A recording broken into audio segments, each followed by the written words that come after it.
What's up, my beautiful people? Exile451 here with yet another daily dose of Reddit Happy.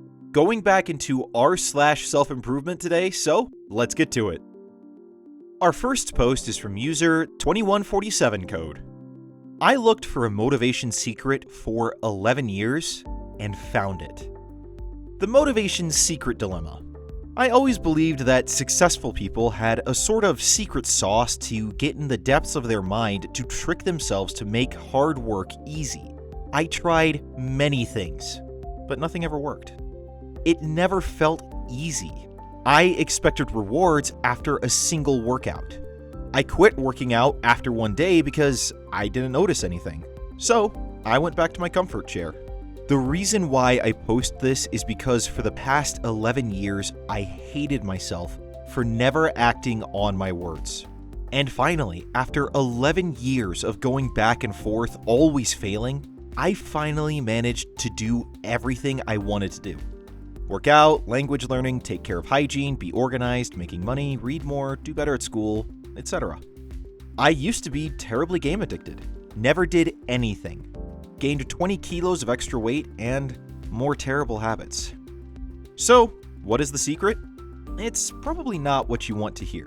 There is no special pill to make discomfort feel comfortable, but I did find the sauce to make myself do anything to improve myself. David Goggins calls it callousing your mind. Screw yourself up so bad that your mind is so calloused that the demon that you are loses. So, this is what I did to do anything I wanted to do. First, tell yourself continually, pain is progress. Seek this pain. Second, every time your mind talks you out of anything, write it down and think of a counterargument. Third, do everything that sucks at least 3 times a day. Cold showers, work out when the weather is bad, etc. Fourth, when you can run 4 miles and your body breaks down, start self-talk. Who's crazy enough to do 4 more miles when he's broken down, on top of that fasting for 72 hours and take a cold shower after? No one does that but me. Fifth, every 30 to 60 days, make a new habit for yourself and stick to the old habits, the good ones at least. Sixth, write your goals concretely, not abstract. E.g., turn "I will be healthier" into "I will work out 6 hours a week." Seventh, reduce as many carbs as you can. This will make you more energetic after a few weeks of sticking to it. Eighth, intermittent fasting for health benefits. 16-8 rule. Ninth, track your habits daily. Did I succeed in my habits today? 1 was the most important one because it made me realize that there is no secret. 2 was also important, so I would never quit mid-workout or study session. 3, this is important the first 3 months because it makes you get used to discomfort. At some point, this all gets easy. 4, look for the cookie jar method by David Goggins. 5, 6, 9, and 10, I give myself a green point in an Excel sheet. I hate marking it red, meaning I skipped, and it helps me stay on track. I can't say, let's take a day off, because I only allow myself 1 break of each habit a week. 7 and 8, this made me lose 13 kilos in 4 months. Made me wake up earlier, get rid of acne, and be happier. Feel free to ask questions. Well, not quite as much of a story as it is just an advice post, but still, highly relevant. First off, OP, congrats on all the progress that you've made. That's truly incredible. To spend so long searching for something like just the secret sauce of how to get motivated, and then to just make it yourself. You know, obviously this works for you. It's probably not going to work for everyone, but there's some good stuff here to at least form a basis for people to start from. And honestly, your story is just an encouragement in that anything is possible and doable.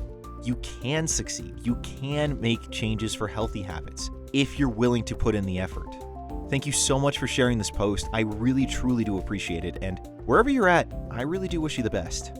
Our next post is from user Wafer Cookie. But first, if you're enjoying the video, make sure to hit that like button and subscribe so you can get more of your daily dose of Reddit Happy. Also, go ahead and check out the channel at the Twitter, Facebook, Instagram, and Patreon links in the description below. The dangers of excessive self-pity. Last year, I had a bad time. I went through some emotionally turbulent times, struggled with failing relationships, extreme amounts of stress, and steadily declining mental health. As a result, I did a lot of things I'm ashamed of and embarrassed about. And for the few months since then, I've been grappling with the regret over doing those things, or the anger at the way that people reacted, and the resentment I have at my own actions and the actions of others. And how that maybe if I had done this or that, then maybe things would have worked out better. While the pain of those experiences motivated me to make some huge positive changes, those feelings of shame, resentment, anger, and embarrassment are still there. But recently, I stumbled upon something Stephen Fry said in an interview with Mark Lawson, and it kind of changed my whole perspective. I'm paraphrasing slightly. Self-pity is the worst possible emotion anyone can have, and the most destructive. It destroys everything around it except itself. Self-pity will destroy relationships, it will destroy anything that's good. It will fulfill all the prophecies it makes and leave only itself. And it's so simple to imagine that one is hard done by and that things are unfair, and that one is underappreciated, and that if only one had a chance at this or had a chance at that, things would have gone better. You would have been happier, that one is unlucky. All those things.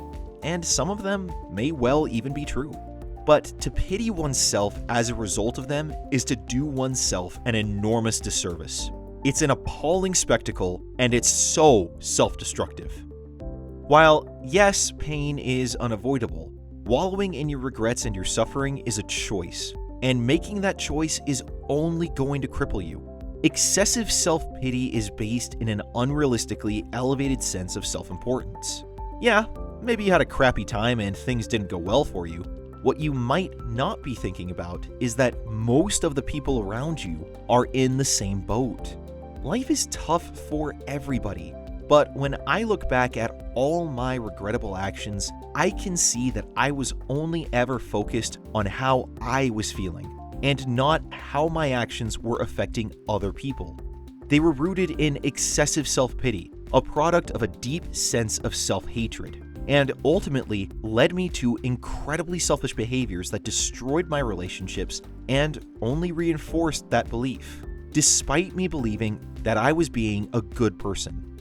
Immersing yourself in your self-pity begets nothing but further fear and self-pity. And you might ask, okay, but how do I stop feeling so sorry for myself? And that's a good question, because it's really hard to do. But a good first step is to stop, breathe, relax, meditation is good for this, and focus on something bigger than your current self. You find something outside of you and how you're feeling to focus on. Set career goals, hang out with friends, pick up some hobbies, work out, volunteer, write, paint, draw, take a class or 3. It doesn't matter. But do something. Sitting around and feeling sorry for yourself is one of the worst things you can do. I've made Stephen Fry's quote a running mantra in my head recently, and it's made a huge difference. Accept your mistakes and your shortcomings, but do not pity yourself for them. You're the only person who can do anything about them. Wow, that's a great post. You know, OP, thanks for putting that up, and I feel like it ties in with the first post here really well in that it's on you to take action in your life.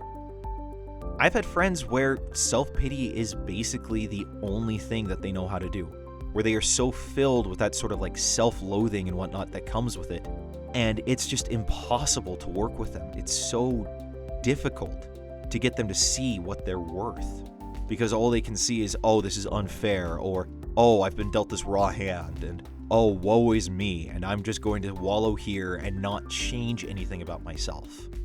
Yeah, you know, maybe life deals some rough hands, but that's just how it's always been. Some people are born into wealth and privilege, and others are born into abject poverty. Life is entirely what you make of it, though. And if you're willing to just follow the advice that you've given us here, OP, and just look at something beyond yourself, and not stay so focused in that self-pity mindset, you really can achieve great things. I mean, look at J.K. Rowling, for example. My gosh, there was a woman who was suicidal, who was a single mom in her 30s, and had Harry Potter turned down by something I think like 8 major publishing firms in the UK before she finally got one to take it seriously. And now there's a whole freaking theme park after the franchise. She could have wallowed in that self-pity, and yet she didn't. It's just incredible the things that people can achieve when they're willing to look outside themselves. Your post is just a good reminder of that. Thank you so much for sharing it, and wherever you're at, I really do wish you the best. That was r/self-improvement, and if you want more stories about what people are doing to improve their lives for the better, then go ahead and check out that playlist link in the description below. Also, if you enjoyed the video, make sure to share it so that more people can get their daily dose of Reddit happy. Now you guys go out there, have a great day, I will see you all tomorrow. Until then, I'm Exile451. Stay beautiful, people.